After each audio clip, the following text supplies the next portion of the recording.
Alright, so I have a 2008 Lexus GS 350 here, and the shaft coming out of the end of the damper, which is now in the recirculate position.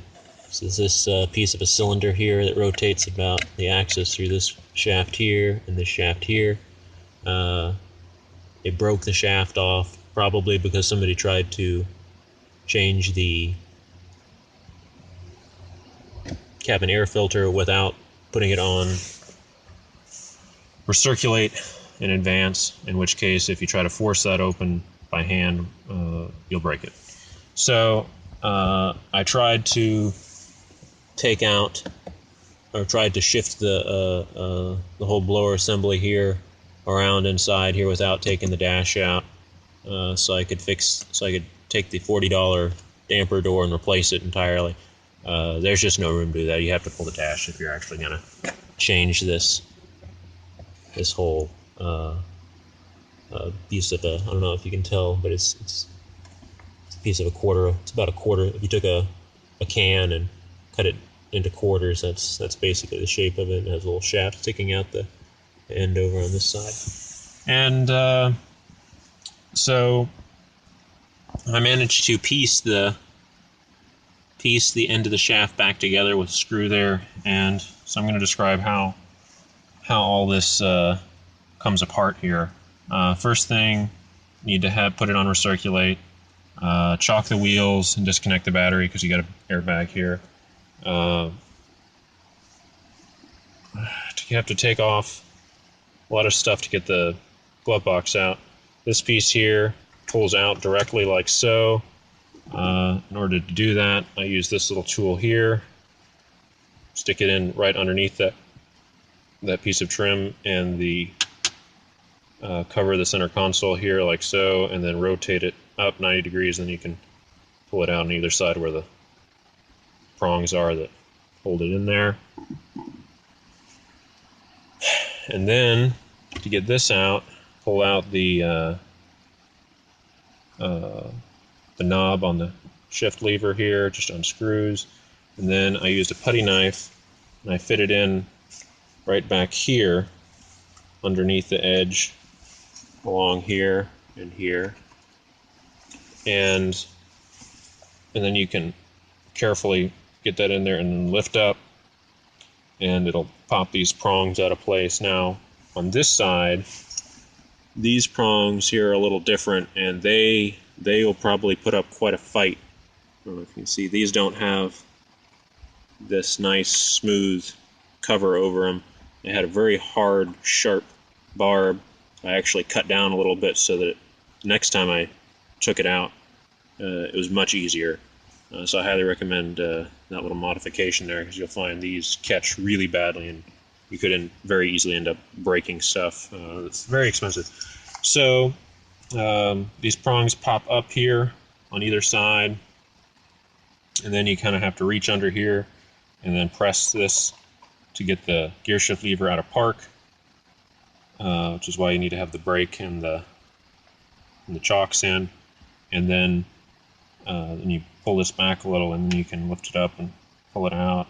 Two electrical connections there, and then this panel here on this side, it's the twin, has one screw here, and then it has a couple of clips that pop out, I believe, here maybe, and then once this, or maybe it's just this one here, and once you have this end free, then you can pull it out. On this side over here, the cover, it covers this end of the dash.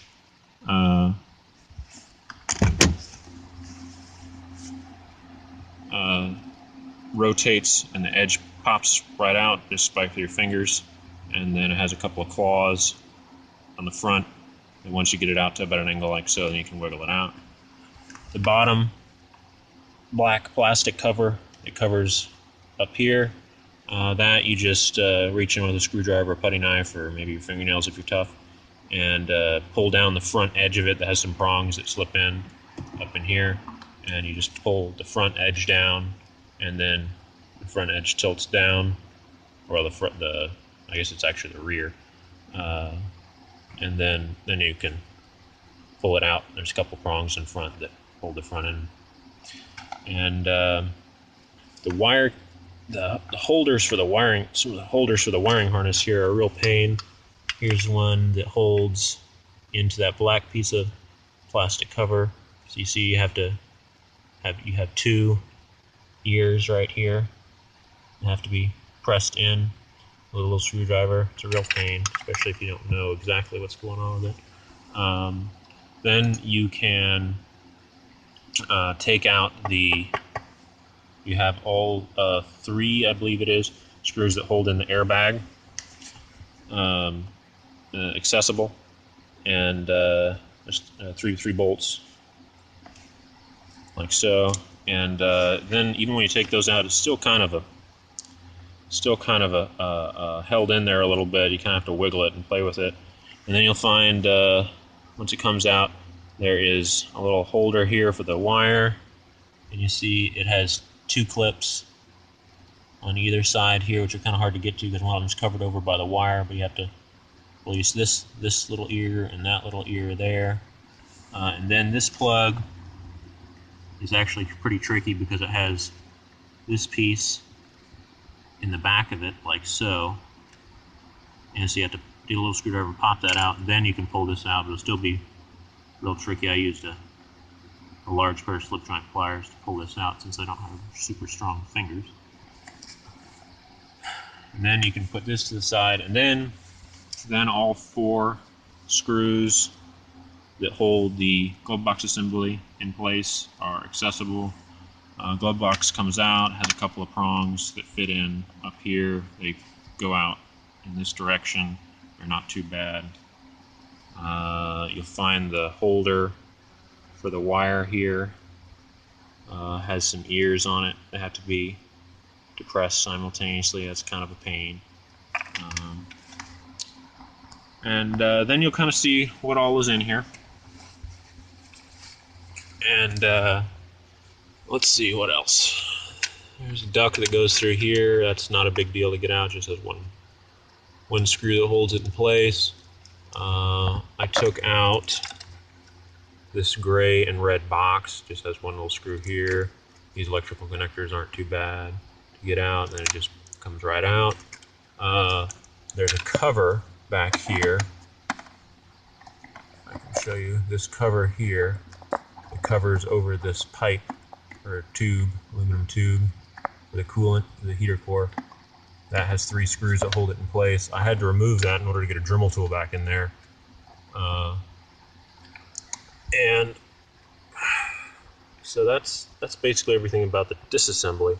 So what I ultimately ended up doing here is I found, when I originally opened this up, I found this little lever arm right here with the end of the shaft that goes into this damper door, broken, laying off to the side in here, and it has a hole down the center of it. And what I ended up doing is drilling that out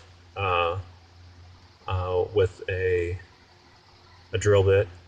I found that I could get a 1/8 inch drill bit. I shortened an 1/8 inch drill bit, this one here, and I put that into a right angle attachment on a Dremel tool.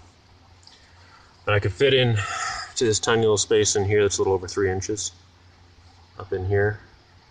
And the way that this particular shaft broke, the hole that goes down most of the way, but not all the way through the shaft, it doesn't come out this side. I drilled it through and used the little bit of the hole that was still visible at the break. I went in here and drilled in through here from this side over, and with an 1/8 inch drill, and then I took to get a number 6 screw in there, I got a 9/64 drill bit on an old chuck here to hold it, or you could use some of the pre-mounted 1/4 hex drill bits if you don't have that. And I just went in and by hand and drilled a little hole through this plastic flange right here, and enlarged that. Found that the hole that I had enlarged in the end of the shaft that was still in the held in the lever arm there did not quite line up with the hole in the shaft left still attached to the damper. So I held it broke at about a 45-degree angle. So that's why I was able to do this and still have it do something. Because I knew if I could just hold the two pieces together, they could still transmit a little bit of torque. And I took the Dremel tool, ended up making a screw head sized opening in there, and to get the two pieces to line up with a screw going through them, two pieces of the shaft here, I ended up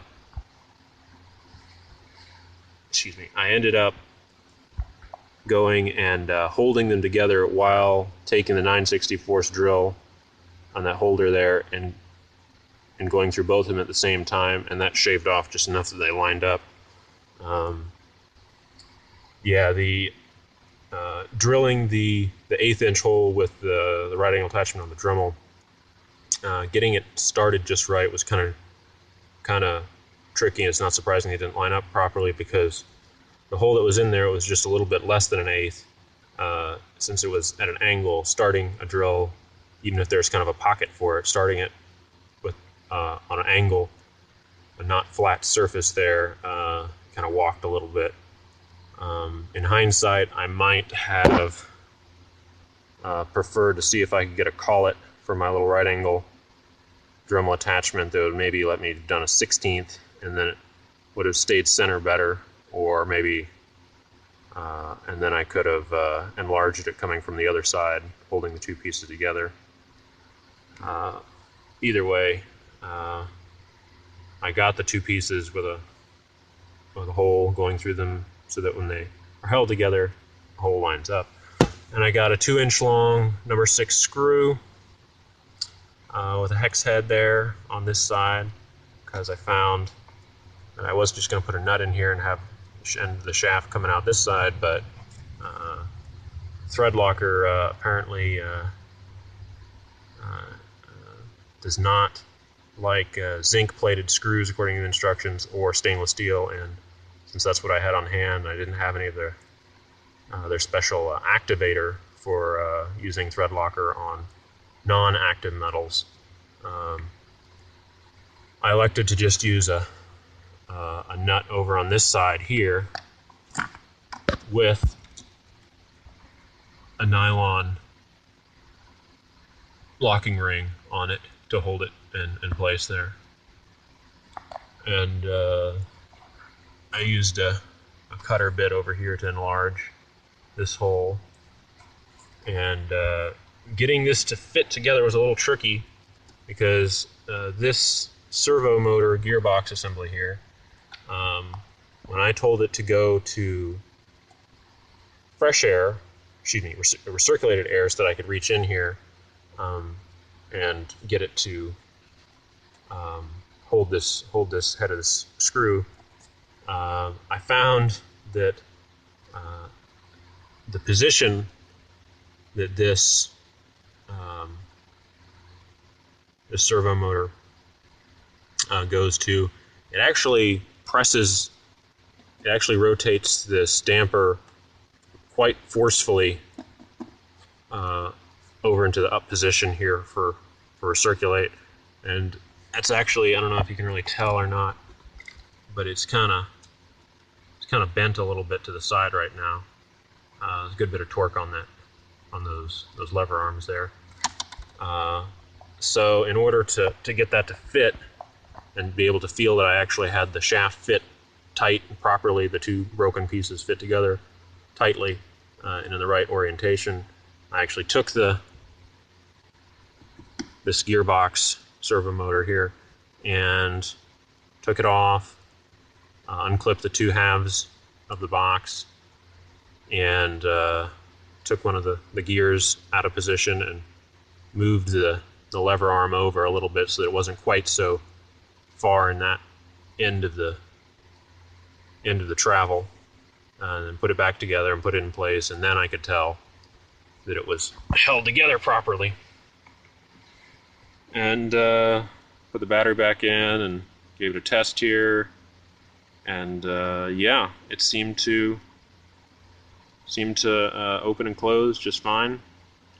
So hopefully it'll continue doing that for quite some time, but if it doesn't, it's not terribly surprising, because it does put a good bit of, that servo motor does put a good bit of torque on there when it locks it into the recirculated air position as it is now. So this is my alternative to pulling the dash, so that I could take out this blower box and replace that damper door there, which is obviously, looking at how much electronics and airbags are in this dash. That would be a monumental task for a shade tree mechanic. So I hope this helps y'all deal with your broken recirculator dampers that failed in this way. So good luck.